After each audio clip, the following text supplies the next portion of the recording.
আজকের এই মত বিনিময় সভায় নিশ্চয়ই আপনারা আমার সঙ্গে একমত হবেন। এই যে সেই 10টা থেকে আমরা যে রক্তাক্ত লাল জুলাইয়ের এই মাসের স্মৃতি,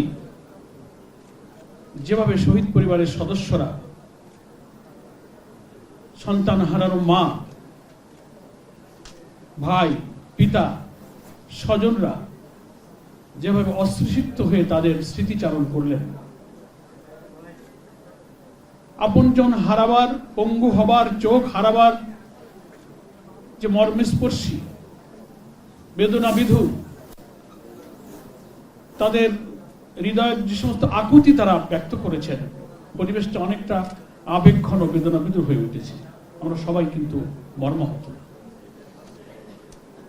আমি মনে করি শহীদদের যে আবেগ, যে কষ্ট, যে মান অভিমান, চাওয়া পাওয়ার যে প্রসঙ্গ আপনারা তুলেছেন, আশ্বস্ত করতে চাই আপনারা হতাশ হবে না, নিরাশ হবেন না। শহীদদের রক্ত কখনো বৃথা যায় না। শহীদ জাবের ইব্রাহিম বাংলাদেশের এই জুলাই অভ্যুত্থানের শহীদদের সবচেয়ে কনিষ্ঠ শহীদ। 6 বছরের শিশুর মা মাননীয় সংসদ সদস্য রোকেয়া বেগম যখন পার্লামেন্ট এবং বাইরে শহীদ জাবেরের শিশুর দেহের রক্ত শূন্য হওয়ার গল্প বলেন, এরকম সন্তান হারিয়ে রক্ত শূন্য শিশুকে দেখে যে মা দাঁড়িয়ে থেকে জাতির সামনে সেই সংগ্রাম চালিয়ে যাওয়ার প্রত্যয় ব্যক্ত করতে পারেন, আনাসের মতো শিশু মাকে চিঠি লিখতে পারে যে আমি মা চলে যাচ্ছি যুদ্ধে, আমি যদি আর না ফিরে আসি দুঃখ পাবেন না, আপনারা গর্ব করবেন। জাবের ইব্রাহিমও বলেছে তার মাকে, স্বজনকে, যে আমাকে হেলমেট পরিয়ে দাও, আমি যুদ্ধে যাব। যে দেশের কোন আন্দোলনের শিশুদের মধ্যে ফ্যাসিস্ট, কর্তৃত্ববাদী, অত্যাচারী, জালেমের বর্বরতা, নিষ্ঠুরতা শিশুদের হৃদয় এরকম নাড়া দিতে পারে, সেই রক্ত কোনোদিন বৃথা যেতে পারে না। আমরা শহীদদের মাকে কথা দিচ্ছি, আপনার শহীদের সন্তানের রক্ত শূন্য যে দেহ, যে জমিনে রক্ত পড়েছে, যারা আহত হয়েছে, চোখের আলো হারিয়ে এখানে কালো চশমা নিয়ে জাতিকে আলো বিতরণ করেছেন, আপনাদের সংগ্রাম আমরা বৃথা যেতে দেব না ইনশাআল্লাহ।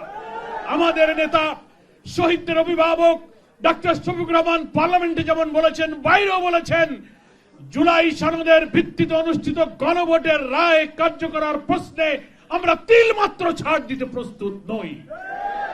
জাতীয় সংসদে সব বিতর্ক, রাজনৈতিক সংকট সমাধানের জায়গা হয় সেখানে সমাধান করতে হবে, না হলে যে 70% মানুষ গণভোটে হা ভোট দিয়েছে সেই জনগণকে সাথে নিয়ে রাষ্ট্রপতি ইনশাআল্লাহ তার ফয়সালা হবে।